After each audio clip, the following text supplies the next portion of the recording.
KCR form హౌస్లో కూర్చొని చేస్తున్న రాజకీయ కుట్రలకు ఈరోజు రూపంగా కేటీఆర్ మారుతున్న వైనాన్ని గమనించాల్సిన అవసరం ఉంది.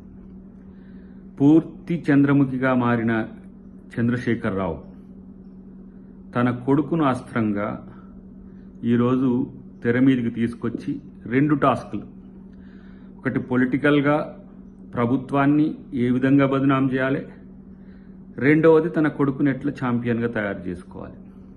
అదే ఇప్పుడు జరుగుతున్న తంతు. దాంట్లో హరీష్ రావు వెనుకబడ్డా, బీజేపీ ముందు పడ్డదా, ఇతరత్రాన్ని పక్కన పెడితే ఆయన కడుపులో మంటలకు కేటీఆర్ పొగ రూపంలో కనపడుతున్నవైనాని మనం గమనించాల్సిన అవసరం ఉంది. సంవత్సరం కాకముందే ఏ రకమైన కుట్రలు చేస్తే మళ్ళీ మనం ప్రజల్లో ఉండగలమని చెప్పి ఇలాంటి ఒక పనికిరాని చెత్త టాక్టిక్స్తో ముందుకొస్తున్నారు. అధికారుల మీద దాడి చేసి కూడా సమర్థించుకునే స్థాయికి దిగజారిన మిమ్మల్ని ఏమనాలనో అర్థం కావట్లేదు. ఏ పదాలు తిట్టినా వేస్టే. ఎవడైనా ప్రభుత్వంలో ఉన్నోడు రాజ్యాంగబద్ధంగా ఈరోజు వచ్చిన ఆఫీసర్ మీద దాడి జరిగి దాన్ని ముందు ఖండించాలి. ఖండించకుండా ఎస్ మేమే చేయించడం వాళ్ళను మిమ్మల్ని ఏం చేయాలి, డ్రగ్స్ తీసుకుంటారు ఏంటి, ఇంటిపాటిలో డ్రగ్స్ తీసుకుంటే ఏంటి అన్నట్టుగా మాట్లాడతారు. అధికారుల మీద దాడులు చేస్తారు, ఎస్ దాడులు చేస్తామని అంటారు. పైగా థర్డ్ డిగ్రీని తెర మీదకి తెచ్చిండ్రు. సిగ్గుందా మీకేమైనా? నేరెళ్లలో దళితులు, ఇతర బీసీ కులాలకు సంబంధించిన నాయకులు మీ ఇసుక దందాకు అడ్డం వస్తే జీవితంలో కాపురానికి పనికి రాకుండా చేసిన చరిత్ర మీది. ఇదే కేటీఆర్ది, ఆయన తండ్రిది. మీరు థర్డ్ డిగ్రీ గురించి మాట్లాడతారు. ఈరోజు అక్కడ జరిగిన సంఘటనలో ఎవరైతే దాడికి పురిగొల్పినరో, దాడిలో పాల్గొన్నారో వాళ్ళకు సంబంధించిన వారి విషయంలో కేసులు పెట్టి ఇమ్మీడియట్గా కోర్టుకు సరెండర్ చేయడం జరిగింది.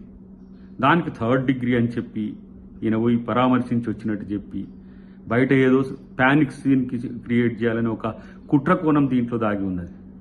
ఇది మీ తాలూకా గతంలో ఏ విధంగా ప్రజల్ని రెచ్చగొట్టి మీరు లబ్ధి పొందినరో, ఏ విధంగా ప్రజలు చనిపోయిన వాటి మీద, శవాల మీద రాజకీయాలు చేసుకొని ఇలా రాజకీయ జీవితం అనుభవించినరో, మళ్ళీ ఇప్పుడు అట్లా తీసుకురావాలనే కుట్ర ఏమైనా చేస్తున్నారా?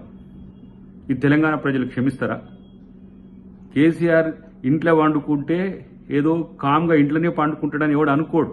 ఇంట్లో వండుకొని కొడుకును, అప్పుడప్పుడు మళ్ళీ అల్లుణ్ణి కాదని అల్లుణ్ణి, ఇలాంటి కుట్రలు చేస్తున్న పరిస్థితి గమనించి, మీకు తెలంగాణ ప్రజల మీద ఏదో కన్సర్న్ ఉన్నట్టు, మీరు తెలంగాణ ఉద్యమానికి మీరే జీవనాడి అన్నట్టు, తెలంగాణ అనేది కేవలం మీకు సంబంధించిన అంశమే అన్నట్టుగా చేస్తున్న ప్రయత్నాలు ప్రజలు తిప్పికొట్టిండ్రు. ఎందుకంటే మీరు తెలంగాణను దోచుకున్నది జీవితంలో ఎవరు మర్చిపోరు.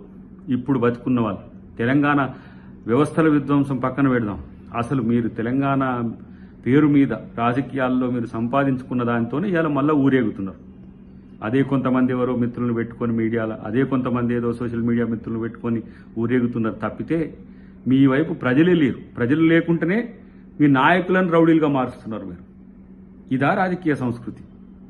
ఇలా ఈ ప్రభుత్వం చేసిన ప్రతి పని మీద విమర్శ పక్కన పెడదాం, మీకు అధికారుల మీద దాడులు చేసే స్థాయికి వచ్చి దాన్ని సమర్థించుకొని ఎస్ మేము దాడి చేసినామనే స్థితికి వస్తే మరి భాజపా ప్రభుత్వం ఏం చేస్తుంది? క్యాట్కు సంబంధించిన అంశంలో ఐఏఎస్, ఐపీఎస్ అధికారుల మీద రక్షణకు లేనప్పుడు ఇలాంటి వాళ్ళ పట్ల మీ ఉదాసీనత ఏంటి?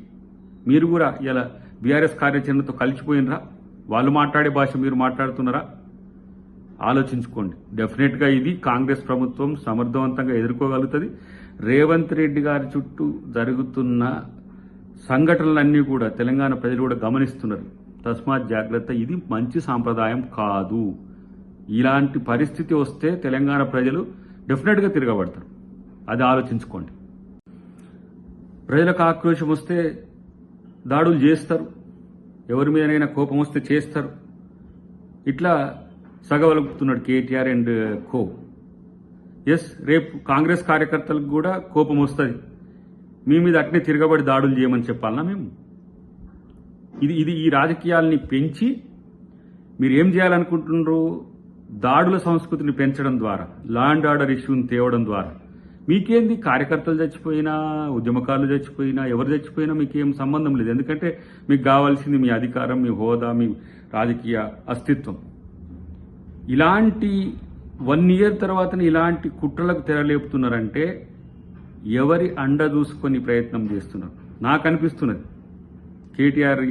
కేటీఆర్ నీ యొక్క ఆలోచనలు తెలుసు. ఎందుకంటే ఊరికి నిన్ను అరెస్ట్ చేసేస్తే నువ్వేదో హీరో కావాలనుకొని అరెస్ట్ చేసే రోజు according to rule of law జరుగుతుంది. కానీ లేని కారణాలను ముందుకు తీసుకొచ్చి నన్ను అరెస్ట్ చేయండి అనేది ఎట్లా ఉందంటే డిక్కీ బలిసిన కోడి వచ్చి చికెన్ షాప్ ముందు తొడగొట్టినట్టు ఉన్నది. అసలు నీవు ఎంతనో ఈ ప్రభుత్వంలో నీ అవినీతి ఎంతనో, లేకపోతే మీ అయ్య అవినీతి ఎంతనో, లేకపోతే నీ ప్రభుత్వంలో ఉన్న మంత్రుల అవినీతి ఎంతనో తెలియదానికన్నా నాకు రాదురా బాబు. ఒకటే తెగరెచ్చిపోతున్న పరిస్థితి ఉన్నది. కాబట్టి కాంగ్రెస్ ప్రభుత్వం మీద విషం జిమ్మే మీ పట్ల కాంగ్రెస్ కార్యకర్తలు కూడా ఆలోచిస్తున్న వైనాన్ని గమనించారు.